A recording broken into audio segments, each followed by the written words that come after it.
Hi guys, welcome back to my channel. My name is Bella and this is So Izza. If you're new here, then welcome. I have been wanting to make this video for a while, so I'm actually really excited to be talking about this. I think creativity is an interesting topic that is very gray because there's a lot of ways you can look at it. And I think that's what makes creativity such an awesome topic to talk about. So this is also just from my personal experience, and if you have navigated creativity in a different way or see things differently, this is a safe space for any opinion that feels good to you. So just wanted to put that out there. This is just my personal experience going into this video. I want to share ways in which I feel more creative in my life. I started out 5 years ago drawing, and then I kind of got into like resin jewelry, and then I went into like acrylic painting and watercolor, and then I got into microns and then jewelry making, and then I started screen printing and like screen printing t-shirts, and I'm like, oh, I bet I could sew, and I started sewing, and then I made journals, I made bags, and the list, goes on in a humble way. Like, not all of these things have been successes for me, but there has been bravery to do these things because I totally had to fail a million times. So to get started, I think it's good to touch base on why do we even like creativity? It's like, why do humans want to tap into this flow state or this like special gift that only certain people seem to have and other people are not creative, which I'm sure you've heard, or maybe you said that. And creativity is actually more, in my perspective, of a lifestyle. Being creative is not just sitting down at my desk or in my studio and making something. When I want to feel creative, and what I would say most humans seek through creativity, is stimulation, doing something. We're fidgety, we want to do it. Communicating. I think creativity, because the mediums are so vast, it's an awesome way to communicate how you're feeling or the way you see things without having to say it. Problem solving is a really huge layer to people that want to be creative. They seek that out in life, is they want to problem solve how to get from A to B to C in a new alternative way. Alternative thinking and creativity are very seamless together. I got into thinking about creativity within myself, and I would go through these phases of just not feeling creative. I would look at what's going on outside of my life, and it's like, why am I stuck on this one creative medium? Like, I really want to draw, but I can't come up with any ideas. I look around me and I think, what am I doing physically? How am I doing mentally? What am I doing emotionally? Like, these are all very real and big things that tie into your creative endeavors and your ability to create. So to get into my first point of this video, so I guess that would be an intro, is working from the inside out. And what I mean when I say this is creativity is often sought out from an external perspective, and people want to find inspiration or find their muse, and that's very real. I think that works for some people, and I also think that working from the inside out is finding creativity within yourself. It's finding things within you that inspire you. Like, maybe trying like dancing out one night and discovering, oh, like I kind of like dancing, and dancing makes me feel this kind of way.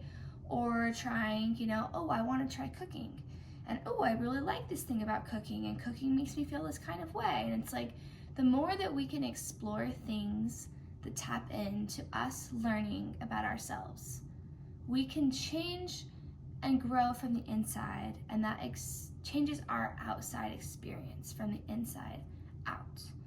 I want to get better at something. I try it out and I fail. And then I say, okay, I did this, this, and this, not my best, but I'm gonna do better next time. Because we're always working from the inside out.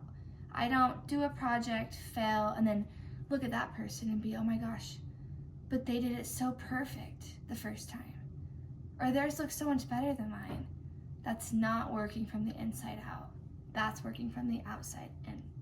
I think being curious and experimental and exploring different things and just being okay with not being good at them is really powerful when it comes to being creative, because even if you're not using that creative energy on your passion project, creative energy is creative energy is creative energy. And the more that we can practice using it, playing with it, experimenting with it, we can then channel it in very niche and like intentional directions to perform a certain task. So number 2, breath work. Breath work, not to be like woo about it, but it's everything. When we breathe, I take a deep breath.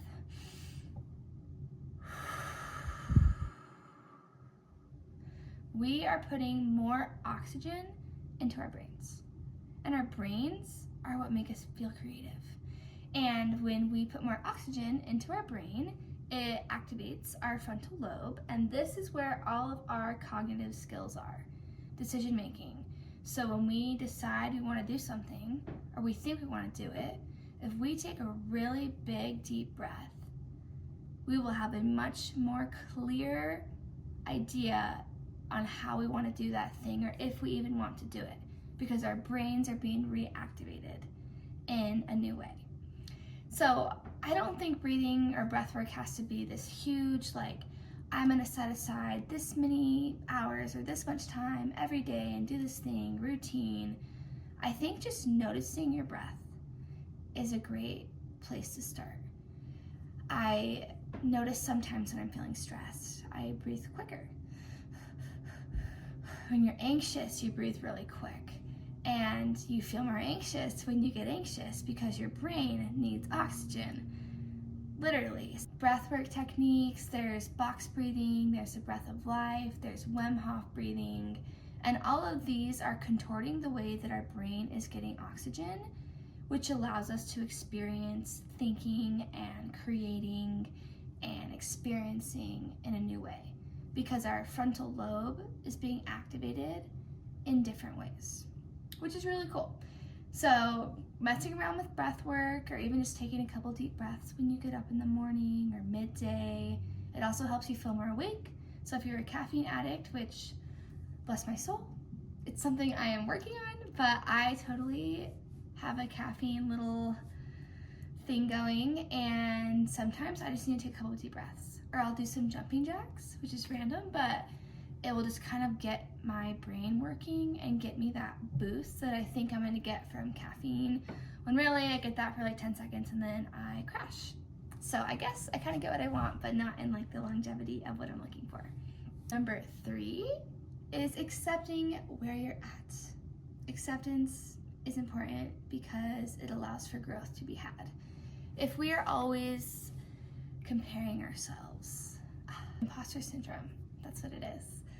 It's having a lack of acceptance that we could actually be similar to something we look up to or something we like, or, you know, there's this really great painter and they take up all this creative space being so awesome, and because I have imposter syndrome, I could never do that because they're already doing it.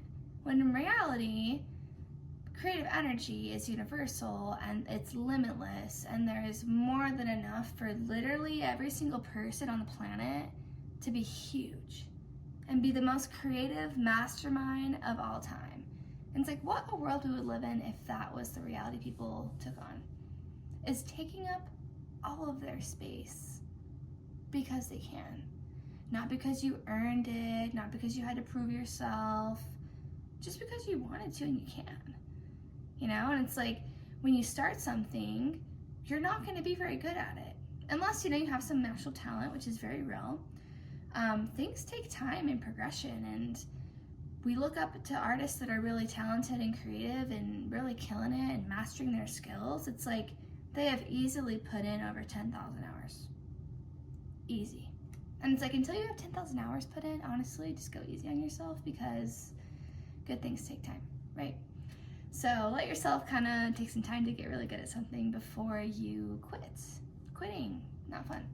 And also, you're quitting on yourself, which isn't really giving you opportunity to even like be good at the thing. So it's kind of like a paradox of isolation that we create for ourselves, which totally doesn't feel good. So, you know, bravery plays an essential role in being who you are, and seeking bravery, holding bravery, accepting bravery, finding bravery will always lead you to creativity, because it takes bravery to be creative. Such a good line. 5. Oh wait, this would be number 4. Number 4 is journaling. Journaling's so awesome. I used to journal a lot when I was a kid. I didn't really feel like I had like a ton of outlets. I was very emotional as a kid, so I did find that not everyone really knew how to like really take it all in. But when I'm journaling, no one has to say anything. I can say whatever I gotta say, and I'm gonna keep saying it. And as we journal, we create these like internal dialogues, and you kind of start talking to yourself, and you write something, and you're like, oh my gosh, I didn't even know I was feeling that thing.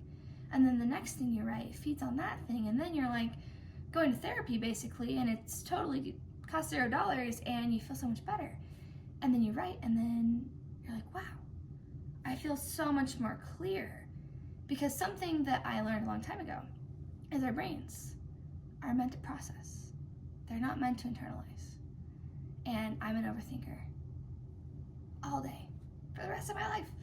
And when I feel like I'm overthinking, I will literally write down this crazy thing I'm thinking that doesn't even make sense. It's like, how can I even think that thing is real? I write it down, and then I write the next thing, and I'm like, oh my gosh, this is unraveling. And then here I am, and I figured it out, and I'm like, I am totally full of it. But in a cool way, I guess, because again, bravery, acceptance. It's like, sometimes I get attached to these ideas, and it will totally stunt my creativity. Like I do something, and I hate it. I'm like, oh my God, I can't believe I just did that. And I will just get stuck on this thing, and I'm like, oh, I can never do it again. And then I'll write about it, and I'll be like, wow, I should try that thing again, because I think I kind of sold myself short. So writing is awesome. This would be number 5, is less expectations, more flow. So the flow state is something that I think everyone talks about. There's so many awesome books on the flow state and what that is. And so many of these books talk about your personal experience and your personal image of yourself and how we think about ourselves, how we talk about ourselves, because those are the things that get in the way of our flow state. Our flow state is pure love. That's it. Creative energy, creative flow is loving whatever it is that you're showing up as. So when we have expectations, like, I'm gonna start this project and it's gonna be perfect, it's gonna look just like this. And then when it doesn't look like that, our love for ourselves goes down. And then it gets down, and then we have this other idea and it pushes it farther. And then, another idea, it's negative, pushes it down. And then you're at the bottom of this pit, and that's called a creative block. And they're not real. They're self-created. Creative blocks are truly and simply us having unrealistic expectations of ourselves, not allowing ourselves to show up as we truly are, and that stunts our creative flow. So then we tap into imposter syndrome. We think we can't do it. We start to doubt ourselves. We get anxious. We talk down to ourselves, and then we quit. And then you say, I'm not creative. Just try again. Just one more time. It's like you're always one step away from absolutely changing your life. And you just never know because you gave up. So it might be worth it to try one more time. Okay, number 6 is breaking the rules. Essential to feeling more creative. Do whatever you want. Honestly, who said? It's like there's so many rules, like this is what it looks like. This is how you become a full-time artist. This is how you do this thing. This is how you sew this thing. This is how you paint. And it's like all of these rules keep you right here in a box. And no one wants to be in a box. When we think outside of the box, that is where the magic can really happen. Breaking the rules with writing, for example. Creative writing is such an essential layer to being a good writer. We would start our class, and for the first like 15-20 minutes, all we were required to do was keep our pencil or pen on the paper and write. And sometimes I would literally write, I don't know what I'm supposed to write. I don't know what I'm doing, blah, blah, blah, blah, blah, blah. This is so weird. I feel weird doing this. And then the more that we did creative writing in this class, I would write a story in the first 20 minutes. I would write a poem. I would write about all this crazy stuff that I never thought I even could do. Because at the beginning of the class, at the beginning of the semester, I didn't believe that I could write. I'm like, I'm not creative, I can't write. But then I started writing, and I would just write all this random stuff.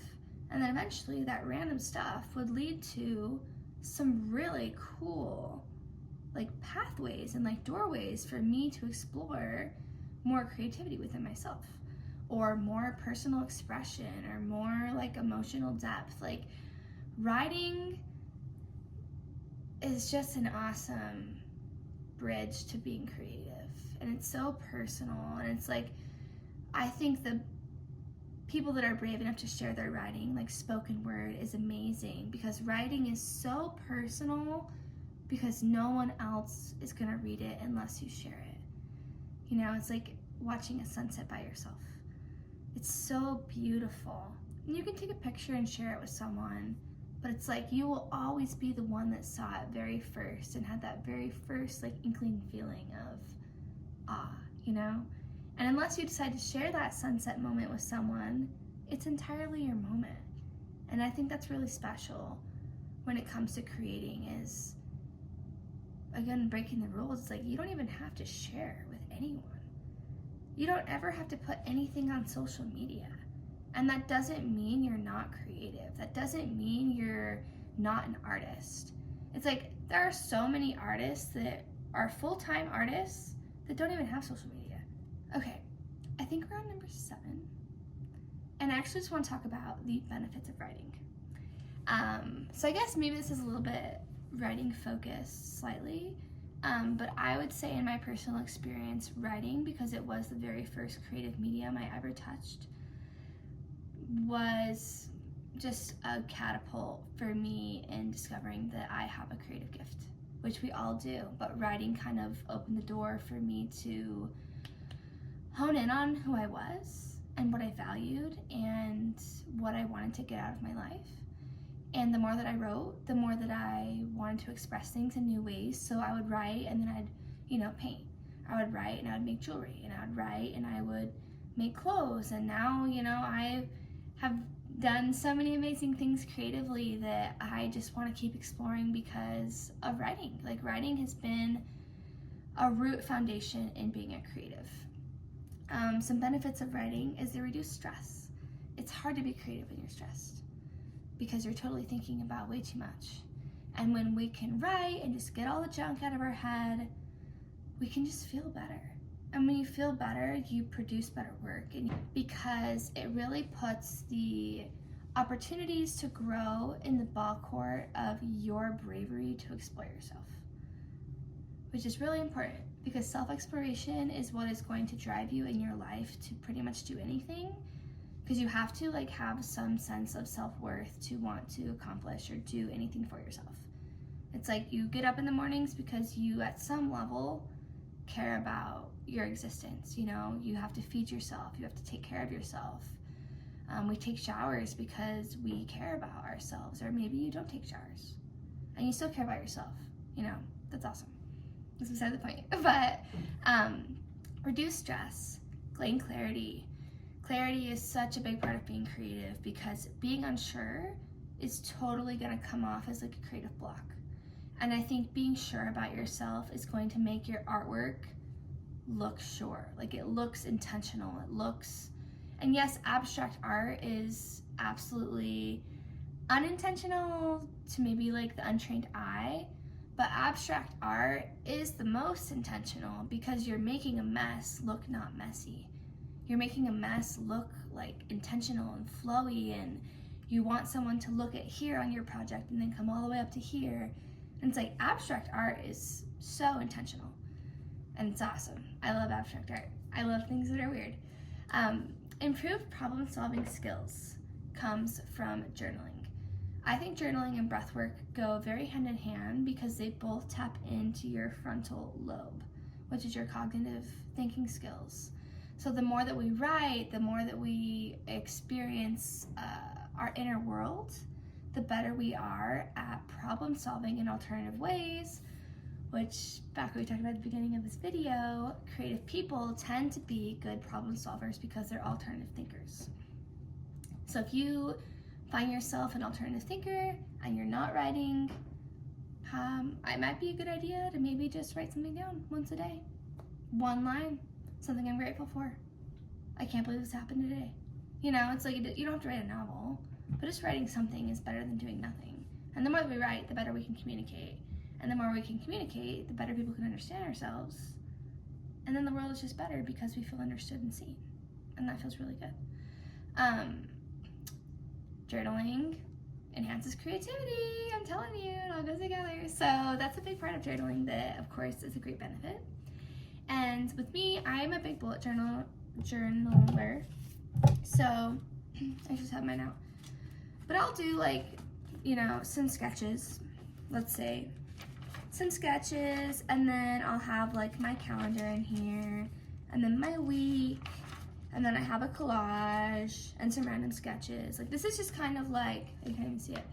This is just kind of like a random modge podge of creative things. But there are no rules. It's like I have a climbing thing, I have, you know, another calendar from a different month. Just random stuff. But it's like I have a notebook that I put stuff in, and I will write down my goals. I'll write down all the books I read. I'll write down my, you know, things I want to work on, my personal things, my business things. Like writing in all forms is pretty much a benefit. Like list makers, you're writing. It's like journaling is writing, poetry is writing. You have a blog, doing social media. It's like reading is writing, like the billboards and everything around us. Like everything is reading and writing and communication. And it's essential to being an artist, is understanding how to write and how to communicate. So to bring this video full circle, this is actually a sparknote of an awesome ebook that I wrote called 7 Ways to Feel More Creative. And I wrote this because I feel that I am exceptionally creative. And I don't think I'm creative because I have like mastered all of these creative skills. Not at all. You know, to be honest, I feel really creative because I've taken a lot of time to get to know myself. I know who I am. I know what I like. I know what I value. I know what is hard for me. I know what my obstacles are. So when it comes to being creative, it's more of like a practice for me of showing up every day as I truly am. That is creative. When I make food for myself, that is creative. And this ebook is a sliver, in the most dense way I could put it, for people to explore themselves. So that this creative ebook, it talks about breathwork, and it has different types of breathwork. It talks about working from the inside out and what that really like looks like, what it feels like. It talks about creativity. It talks about journaling. It talks about the different types of journals for different types of writing, because, you know, this is like a dotted journal, so the pages are blank towards the end of it. So this gives a lot more freedom for someone that maybe says, you know, oh, I'm not a writer. You know, it's like, okay, but are you a drawer? Do you like to doodle? Do you want to just like scribble around? It's like, all of that under the umbrella is being creative. And I want to make creativity more accessible to other people because creativity is limitless and it comes in a million different forms. And of course, I mean, painting, sculpting, music, those kinds of things I think are the more well-known creative things you can do, but everything we do is creative. Like styling clothes, cooking, the way we decorate our space, the way we move our bodies, the way that we talk. All of that is so creative, and I want to share more of that. So I have actually attached a copy of this ebook, and I actually have more than one in my store. So if you buy one, you get one 25% off, always, no matter what. So that's automatically applied at checkout. And yeah, thank you so much for watching this video. It means a lot to me. I would actually love to hear your creative journey in the comments. What do you think? What did I miss? Where can I improve? And what did you love? I think the more that we can share, the more that we can connect. And that is exceptionally creative. So yeah, again, my name is Bella. I am the designer behind IZAAJADE. I have also attached that below so you can check out my brand and what my creativity looks like. And yeah, I will see you next Wednesday for another awesome video. Thank you so much.